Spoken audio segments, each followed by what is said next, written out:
Sejam bem-vindos a mais uma aula de física com um tema hoje, a terceira lei de Newton, ação e reação. Venham comigo, eu sou a professora Carla e vamos explorar esse tema nessa aula. Primeiramente, acompanhe na telinha de vocês. Vamos começar esse estudo fazendo algumas perguntas. Primeiro, por que não é possível uma pessoa se erguer puxando o seu próprio cabelo? Já pensaram nessa temática? Segundo, por que quando empurramos uma parede não conseguimos tirá-la do lugar? Terceiro, por que um foguete precisa de tanto combustível para ser lançado? Quarto, por que é tão difícil andar em pisos escorregadios? Mas, antes de responder, precisamos conhecer alguns conceitos fundamentais da física. Vamos lá? Terceira lei de Newton, princípio da ação e reação. Para toda ação, há sempre uma reação na mesma direção, sentidos opostos, de mesma intensidade e aplicados em corpos diferentes. Isaac Newton. Então, como é que se explica esse processo?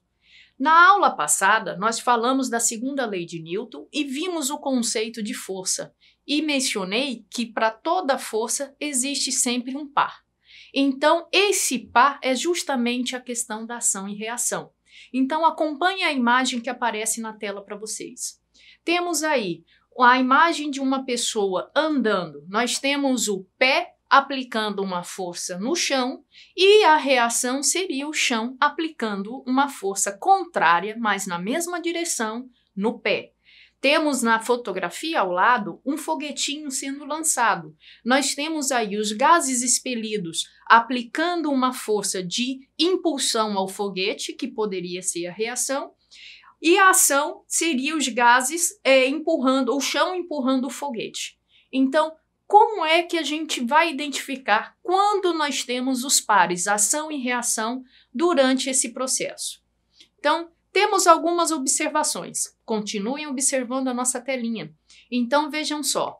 O par ação-reação nunca se equilibra, quer dizer, nunca se anulam, pois as forças atuam em corpos diferentes. Segundo, o par aparece instantaneamente, então qualquer uma das forças pode ser ação ou reação. Nós temos aí o exemplo. Se uma força aplicada de A em B, a sua reação é uma força em sentido oposto de B em A. Tudo bem, pessoal? Vamos seguir. Mais alguns exemplos de ação e reação. Nós temos aí situações de ação e reação que são muito comuns no nosso cotidiano e ocorrem sempre que temos forças em ação e, portanto, em reação. Temos aí um beija-flor batendo as asas. Ao bater as asas, a asa impulsiona o ar e o ar impulsiona o beija-flor.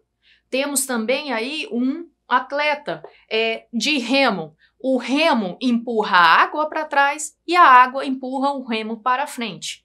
Temos também uma nadadora. Quando ela impulsiona a água para trás, a água impulsiona para frente. Não dá para identificar quem é ação, quem é reação, porque as forças elas surgem simultaneamente. Então, continuando os nossos exemplos, nós temos aí, ao empurrarmos um carro, colocando em movimento, aplicamos uma força sobre ele. A força de reação do carro está no sentido oposto ao da força aplicada. Ao chutarmos uma bola, os nossos pés aplicam uma força sobre ela. A força de reação da bola age sobre o pé do jogador. O pé experimenta o movimento de recuo. Experimente chutar uma bola leve e outra pesada, para comparar a reação da bola sobre seu pé. Lembrando, o processo de ação e reação, as forças elas têm exatamente o mesmo valor. Mas então por que a gente não sente a aplicação da mesma forma? Isso daí já tem a ver com a estrutura, com a constituição do corpo, dele ser mais deformável ou menos deformável. Então vamos lá, continuando nos exemplos de ação e reação. Um patinador encostado numa parede ganha impulso. Isto é, ele acelera-se ao empurrar essa parede com as mãos. O resultado da reação da parede é uma força que o habilita a qualquer aceleração. Então, Os motoristas usam um pequeno martelo de madeira para testar a pressão dos pneus dos caminhões. Ao batermos nos pneus, exercemos uma força sobre eles.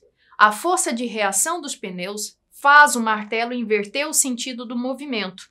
O motorista sente o retorno e sabe que quando o pneu está bom. Então, vamos continuar a nossa exemplificação. A reação: o prego bate no martelo. A ação: martelo bate no prego. Reação: força que o foguete faz no combustível. Ação: força que o combustível faz no foguete. É importante ressaltar que ação e reação, elas são forças que aparecem na interação entre dois corpos. Então, continuando, nós temos aqui dois exemplos clássicos que aparecem em muitas questões de provas e vestibulares. A questão da força-peso e a força normal. Lembrando que o conceito de força-peso é uma força gravitacional da Terra sobre os corpos, e a força normal é uma força aplicada da superfície sobre os corpos. Observem bem, elas têm origens diferentes. A força-peso, terra-corpo. A força normal, superfície-corpo. Então, elas são ação e reação? Lembre-se de que a força normal é a força de empurrão da superfície. E a força-peso é a força gravitacional com que a Terra atrai os corpos para si. Então, elas podem se equilibrar. A partir do momento que duas forças podem se equilibrar, elas não são par ação e reação. Então, para superfícies horizontais e planas, a força normal e peso, quando eu tenho um equilíbrio na direção vertical, elas não são ação e reação, porque elas se anulam nesse caso, tá? Então, outro fato que impede o peso e a normal formarem um par de forças de ação e reação é que elas são forças de tipos diferentes, como eu já tinha ressaltado, e o peso é uma força de campo, enquanto a normal uma força de contato. Então, vale a pena anotar essa dica. Não caia nessa pegadinha. Normal e peso não são ação e reação. Continuando na exemplificação. Para corpos apoiados em movimento em superfícies horizontais, como não há movimento na direção vertical, o corpo nessa direção, ele não tem movimentação, não tem aceleração, portanto a resultante é nula. E para a resultante ser nula, quer dizer que o vetor força normal é igual ao vetor força-peso em sentidos opostos e aplicados no mesmo corpo. Portanto, ao se anular, elas não são ação e reação. Não pode cair mais nessa pegadinha, tá? Então, vamos agora dar umas dicas de táticas de resoluções de problema. Como identificar ação e reação numa questão. E como resolver para encontrar o módulo de uma ação ou reação numa situação apresentada numa prova. Então, anotem essas dicas, de olho na telinha. Então, vamos lá. Primeiro, faça um esquema, um desenho simples da situação, a representação de todas as forças, de todos os vetores que estão presentes no fenômeno apresentado. Depois, escolha um sistema de referência, um sistema de coordenada, os sistemas x, y, tá? Os eixos x, y da matemática. Outra dica, isole os corpos e faça um diagrama das forças atuantes em cada corpo separadamente, porque assim fica mais fácil de tirar a resultante isoladamente de cada corpo. E lembre-se de que, se o corpo tem massa, existirá uma força-peso, pois peso é igual massa vezes aceleração gravitacional. Se o corpo está em contato com a superfície, existirá uma força normal, pois a superfície em contato com qualquer corpo aplica uma força e essa força é chamada de reação normal perpendicular a ele. Se existem fios puxando corpos, existirão então a força de tração. A força de tração ela é transmitida através de fios e cabos de forma indiretamente, mas é considerada uma força de contato. Vamos continuar as nossas dicas. Então, seguindo a orientação, ache as componentes de cada força ao longo dos eixos das coordenadas do sistema escolhido para quando as forças não estiverem na direção desses eixos, quer dizer, para forças aplicadas na diagonal. então vale a pena fazer aí a decomposição, achar a sua componente X e a sua componente Y. Seguindo as dicas, aplique a segunda lei de Newton para cada corpo em cada direção do sistema de coordenadas. Quem lembra da segunda lei de Newton? Força resultante é igual a massa vezes aceleração. E lembrando que força resultante é a somatória de todas as forças agindo num corpo de massa m. Examine os resultados e pergunte se eles fazem sentido. Faça uma análise criteriosamente e revise os outros 5 passos para ver se você está de fato fazendo uma análise correta do fenômeno. Então, com isso, nós vamos agora aplicar um exemplo. Vamos exercitar? Então, nós temos aqui no exemplo 1. A figura abaixo mostra 3 caixotes com massas M1 de 45 kg, M2 igual a 22 kg e M3 igual a 33 kg, apoiados sobre uma superfície horizontal sem atrito. Uma força horizontal de intensidade 50 newtons empurra os caixotes para a direita. Dado complementar, aceleração gravitacional igual a 10 metros por segundo ao quadrado. Determine então, letra A, qual a aceleração adquirida pelos caixotes? Letra B, determine os pares de forças atuantes no problema com suas respectivas intensidades. Vamos seguir os passos que nós acabamos de ver? Vamos ver como é que se aplica num caso concreto. Então, nós temos 3 corpos de massa. Então, nós temos força-peso no problema. Nós temos uma força externa empurrando, movimentando os 3 corpos juntamente. Então, vamos lá ao nosso processo de resolução. Seguindo as táticas apresentadas, conseguiremos resolver o problema sem dificuldades. Então, acompanhe bem e faça o registro em seu caderno. Passo 1. Faça o esquema, desenhe o simples da situação. Nesse caso, já foi feita pela própria questão. Ela já apresentou os 3 corpos representados na proporção do desenho de acordo com suas massas. Então, nós temos aí o M1 em contato com M2, em contato com M3 e a força externa agindo sobre M1. Passo 2. Escolha um sistema de referência, sistema coordenadas XY. Então, olha só, representando as coordenadas XY aí. Então, nós podemos observar que a força externa F está aplicada na direção X. Então, seguindo, nós temos então o passo 3, que é isolar os corpos e fazer um diagrama das forças atuantes em cada um deles. Lembrando, tem massa, existe peso. Estava apoiado, existe reação normal. Então, sobre o corpo 1, nós temos aí a força externa F, o peso do corpo 1, a normal sobre o corpo 1, e como ele estava encostado no corpo 2, existe uma força de contato, que vai ser ação ou reação.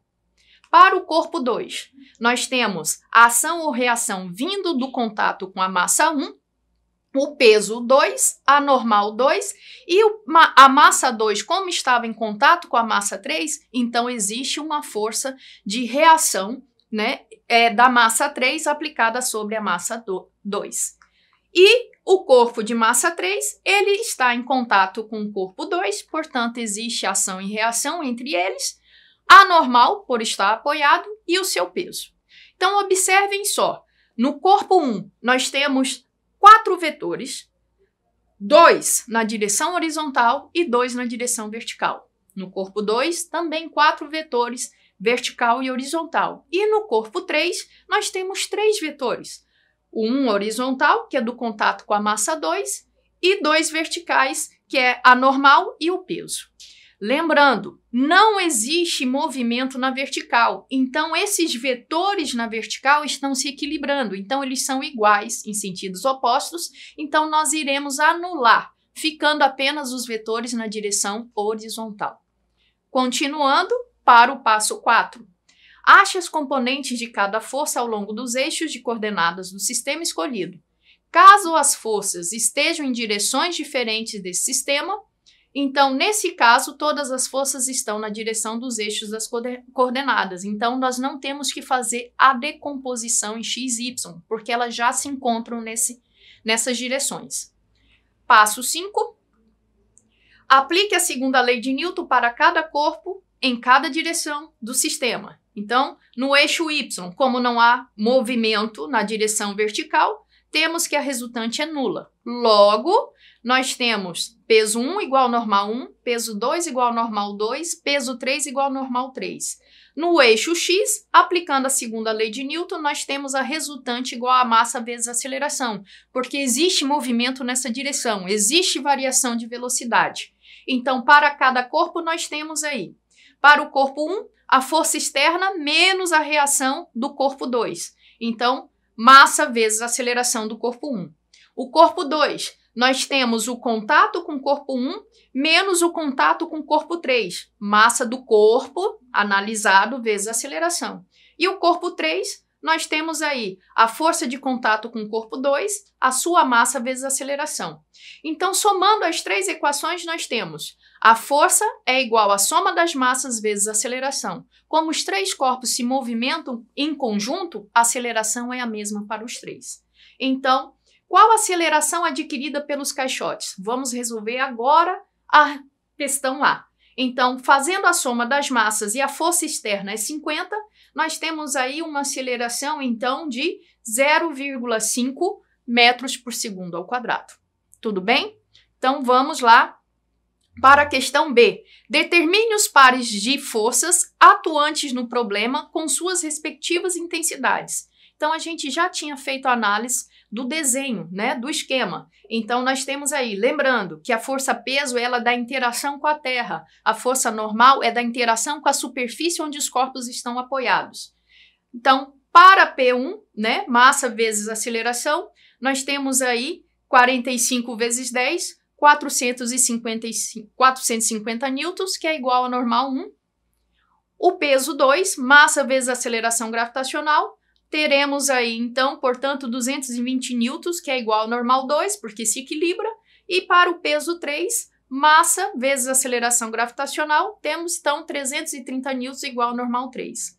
Então, utilizando as equações encontradas quando isolamos os corpos, temos que a reação do corpo 2 em 3 é a massa 3 vezes a aceleração.